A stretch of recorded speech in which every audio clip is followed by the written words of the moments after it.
Says a lot, that's for sure.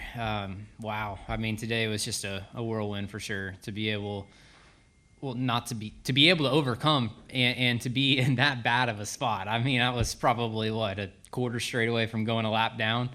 It was just incredible the difference a couple pit stop adjustments will do to your car. And, I've always been one that says that the car is everything. The driver's job is to maximize the car. And if the car's fast, you do good. If the car's slow, you do bad. And I think today was the epitome of that. My car we were really struggling. And I was the slowest car on the track at one point in the race. And then a couple good adjustments later, and one became one of the fastest ones. Jordan Bianchi, the Athletic, to your right. You're 22nd after stage 2. Frustrations are high. So are you thinking at that point, what are you thinking at that point? You're not thinking win, right? No, heck no. I can't even say I was thinking of a win any point in the day except the last maybe 10 laps. But it was just insane, the difference that the car was. So even from stage 1 to stage 2, it's no secret that this is not my favorite racetrack in the world, and I've had my fair share of struggles here. But stage 1, we took off, and I was able to advance and move forward. And I started in the teens, and I was able to drive into the top 10 to get stage points. And there were a couple other guys that were coming back to me, and I'm like, okay, I feel really good. And I felt like we were a small adjustment away from being really competitive. And then, it just completely fell apart in the second stage. I took off, and the balance was not good at all. And the long run was terrible. I completely died on the long run and almost went a lap down. And I'm sure everybody on the 20 team was extremely frustrated and were ready to throw the towel in. And then, a couple good adjustments and a big break with the yellow flag for sure. If that yellow flag doesn't happen, then I certainly don't win, and I probably don't even sniff the top 10. So we did catch a huge break in the third stage. Your crew chief tells you to kind of, I forget exactly what he said, but your response is like, I guess I need to fight harder. Like when your crew chief says something like that to you and to elicit a response like that from you, what are you thinking internally? Yeah, that was just me boiling over with frustration. And I try to not do that. I try to keep my temper as controlled as I could. But in that moment, I did smart off to him, and I apologized to Adam for that. But his old drivers probably gave him a lot worse, so I shouldn't feel too bad. 3 wins in the last, basically must-win situations, right? If you go back to last year, and so what is it about you in these situations where you're able to thrive? Well, I don't think that it means anything for me. I certainly thrive on pressure, and I love it, and I live for those type of moments. And that's why last week hurt so bad, because I live for those moments. Whenever you have an opportunity to to be great, and it didn't work last week, and that really hurt me. But I think it's more so a credit to the team. To come into the Charlotte Road Course, and I know I've said this a million times, but to go into Charlotte Road Course in a must-win situation whenever we sucked on road courses all year, and then to have the car capability that we had. Same thing at Martinsville. And now, the round of 8, basically every race is a must-win in the round of 8 with our point situation. So Vegas was amazing. Certainly had a car capable of winning. And then, a huge turn of events from stage 2 to stage 3 this week to get our car to where I could, maintain my track position and win the race. Okay, come on up front to Holly. Hi, Holly Kane with the NASCAR Wire Service. That was kind of along the lines of my question, but do you consider yourself this clutch guy? Do you look forward to having that opportunity to bring it on like that? And are you kind of like that, generally speaking, in life? Have you been like that before? Well, I don't want to be put in those positions. It's not like I sit here and try to be put in, in a pinch. It was very nice in the round of 12 this year to have a good Texas and then just be able to survive, right? Once I got that good finish at Texas, Talladega was just, okay, just collect our points. And then Charlotte Road Course, same thing, collect our points.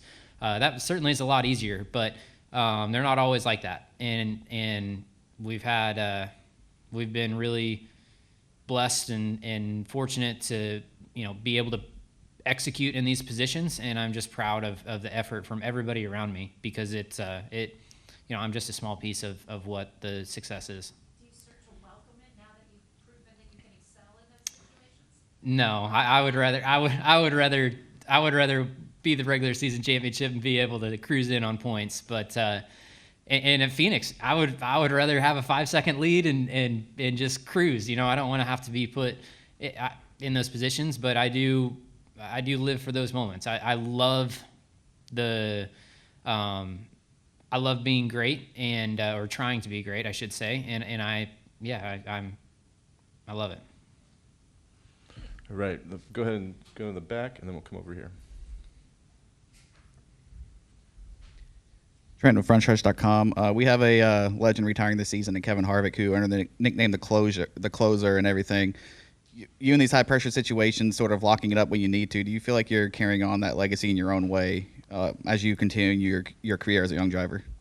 I don't know. I mean, Harvick is obviously one of the greatest to ever do it. So I am a far stretch from that, but I am proud of what I've been able to accomplish, I guess is the right way to say it. But, I don't think that anybody will be the closer. That's Kevin's motto. That's what he did. And hopefully I'm Christopher Bell. Okay, can we go over here now? Hey, Christopher, Kenneth Bueno, Kaplan News at FIU. First of all, congratulations on the win from Homestead to lock yourself into the championship four. You're now returning to that very round that you were last year, where unfortunately you fell short. How mentally do you change this approach to the second championship four as opposed to this first one? What did you learn from that first championship four experience that could help you at Phoenix in a couple weeks? Yeah, I mean, you're always more prepared whenever you get into situations for the second time. And so I feel like we're going to be better than what we were last year. And that was a bad race for us. We were in the Final Four, but we just did not have the pace that we needed to compete for that event. And then Phoenix won this year. We improved dramatically on it. And I would say Phoenix won this year was our best Phoenix race in the next-gen era. So I have way more confidence going into Phoenix this year than I did last year. And, I mean, it's one race, and we just have to go out there and execute. All right, let's come up front to Lee, and then over to Dustin.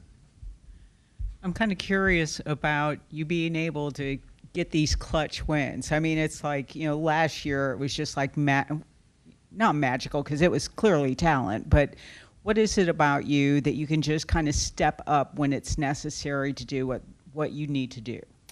I mean, I don't think that it's anything that there is no magic in it. It's fortunately, fortunately or unfortunately, I've been put in a lot of these positions growing up, and I think it's just a credit to me driving professionally for as long as I have. And you improve on things every time you get into that position. So my first walk-off win was Charlotte Road Course, and that was certainly not the first high-pressure event that I'd been in my career. So you learn from it and you get better every time, and I just credit it to my racing background and being a professional racer long before I entered into the NASCAR series.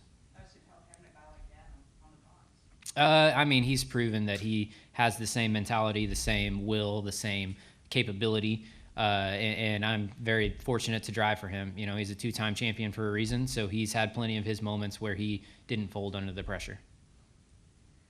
All right, let's go over here to Dustin.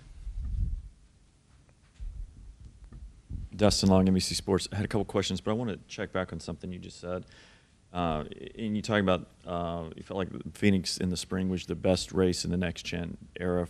Do you mean just at that track, or do you mean in the next gen in the 2 years that was the best race, even though you didn't? The best race for me, my group. The Phoenix 1 last year was terrible for me. I was really slow, and then Phoenix 2 wasn't much better. So frankly, we weren't competitive at Phoenix last year as the 20 car. And then Phoenix 1 2023, I felt really competitive. I don't even remember what happened in that race, but I remember it was a good showing for us. So I feel much more confident going into Phoenix 2 now than I did last year.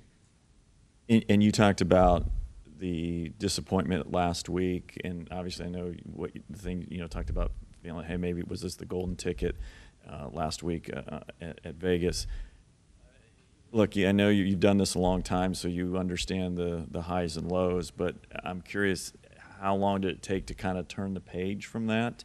Because I get the sense, even when you talked to us earlier in the week, that there was still that element there that I don't think we hear drivers say, hey, come Monday, I turn it off.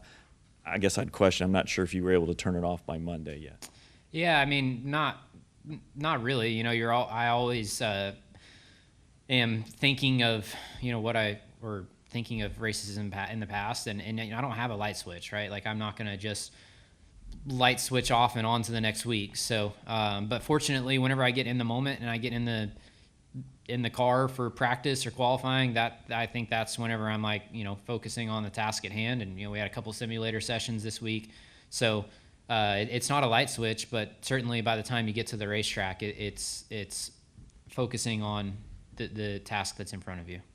And also, Joe talked earlier before you came in in going to Phoenix, having the opportunity to win the championship, but also talked about certainly last year and basically said there are going to be memories. And I am not even going to suggest that a championship replaces the loss of someone's family member, but the idea that you will be able to go back to Phoenix, potentially maybe lift the spirits in some way. What does that mean, considering all that happened last year? Yeah, for that last year family? was just a whirlwind of emotions.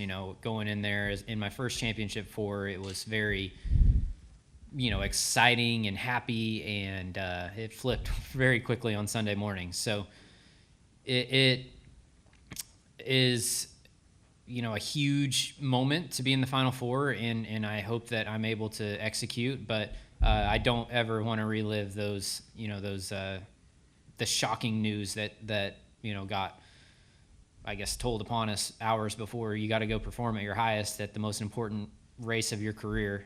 So that was not ideal, and I look forward to having that moment again, and hopefully under different circumstances this time. The idea of maybe presenting a little more joy for Joe there.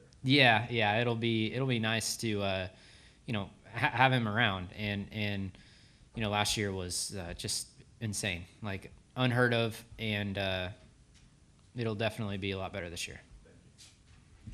Okay, we finish up with one last question in the back. Tim Reynolds of the Associated Press. Congratulations on the win. You understand, of course, what the 6 guys who are still in the running for the 2 spots, what their minds are going to be like this coming week.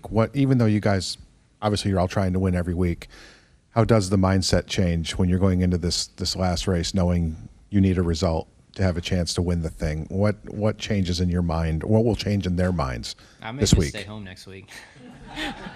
No, I'm kidding. It definitely it's your outlook for the race is completely different, and so if the strategy presents itself an opportunity to flip the stages and get track position, you take it because you're not worried about points. Those guys have a lot more to race for than what I do now going into Martinsville. So the mentality is completely different for them than it is for me, and you just have to be aware of that. And being able to focus on just winning the race and not having to score points definitely has its benefits, and that's where we're at. So I think that we should be really competitive next week. Martinsville is obviously a good track for me, and I look forward to going there and having a week with no pressure.